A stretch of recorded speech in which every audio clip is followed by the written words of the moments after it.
Hi friends, నేను ఎవరబ్బా అని ఆలోచిస్తున్నారా? నేనే ఈవీఎం, అదే ఎలక్ట్రానిక్ ఓటింగ్ మెషిన్. అదేంటబ్బా ఎప్పుడూ లేనిది కొత్తగా ఇప్పుడు మాట్లాడుతోందేంటి అని ఆలోచిస్తున్నారా? ఇంకో 4 daysలో ఎలక్షన్స్ కదా, మాట్లాడాల్సిందే. ఇప్పుడు మన ఇండియా డెమోక్రటిక్గా ఉందంటే అది నా వల్లనే. మీరు వేసే ఆ ఒక్క ఓటు చాలు మన స్టేట్ మొత్తం మారిపోవడానికి. కానీ అదే మాషామాషి కాదు ఓటు వేయడం అంటే.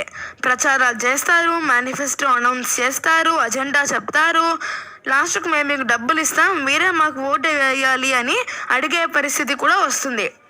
అసలు ఎలక్షన్స్ వస్తున్నాయంటే ఫుల్ సందడి కదా పోలింగ్ స్టేషన్స్లో. అందరు నా దగ్గరకు వచ్చి ఓటు వేయాలంటే ఓటర్ కార్డు ఉండాలి, ఓటింగ్ గైడ్లను ఇస్తారు. అందరూ అవన్నీ తీసుకుని ఇంటికి వెళ్ళంగానే మీరు మాకు ఓటు వేయండి అని అడిగితే ఓకే, బట్ డబ్బులు కూడా ఇస్తున్నారు.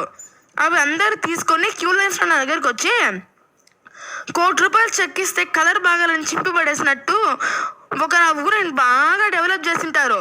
కానీ అదంతా చూడరు. ఇది నా కులం కాదు, నా మతం కాదు, నాకు డబ్బులు ఇవ్వలేదు అని వేరే వాళ్ళకు ఓటేసిస్తారు. ఎవరు సరిగ్గా డెవలప్ చేయకపోయినా ఓటు వేయడానికి పోతారు, ఎవరికొకరికి ఓటేసి వస్తారు. కొంతమంది అయితే ఎవరికి ఓటు వేయరు. మీకు ఎవరు నచ్చకపోతే నాలో దానికి ఒక ఆప్షన్ ఉంది, అది గుర్తుపెట్టుకోండి. నోటా అంటే నన్ ఆఫ్ ద అబవ్. అది మన వైపు ఆశగా చూస్తూ ఉంటుంది, ఎవరైనా నన్ను నచ్చుతారేమో అని. కానీ none of the above vote వేయరు. వాళ్ళకి అక్కడ నోటా కనపడదు, వాళ్ళకి ఇచ్చిన నోటు మాత్రమే కనపడుతుంది. దీనివల్ల మన డెమోక్రసీ ఏమైపోతుందో తెలుసా? ఆఫ్ ద పీపుల్ కాస్త OFF ఆఫ్ ద పీపుల్ అవుతుంది, ఫర్ ద పీపుల్ కాస్త ఫార్ ద పీపుల్ అవుతుంది, బై ద పీపుల్ కాస్త BUY బై ద పీపుల్ అవుతుంది. అందుకే ఒక ఊర్లో, ఏ ఊరంటే చేజర్ల మండలం కాకవాయి అన్న ఊర్లో my vote is not for sale అని ఇంటింటికి పోస్టర్స్ అతికించినారు. ఒకప్పుడు నేను ఇప్పుడున్నలాగా లేను. ముందు నేను ఒక బాక్స్లా ఉన్నాను, అదే బ్యాలెట్ బాక్స్. నేను ఎన్ని రకాలుగా మారినా సరే ఆ ఓటుకు నోటు మాత్రం మారదు.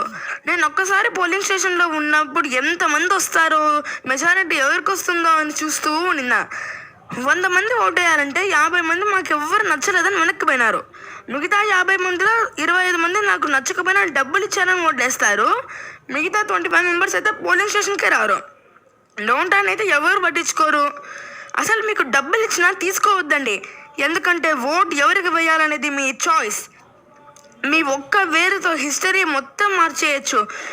కాబట్టి ఓటు అందరూ వేయండి, మీ ఫ్యూచర్ మీ చేతుల్లోనే ఉంది. సరైన వాళ్ళకు ఓటు వేసి రాజులా ఉంటావో, డబ్బులు తీసుకొని బానిసవై బ్రతుకుతావో నీ ఇష్టం. All the best. ఓటుకు నోటు వద్దు. ఇట్లు మీ ఈవీఎం.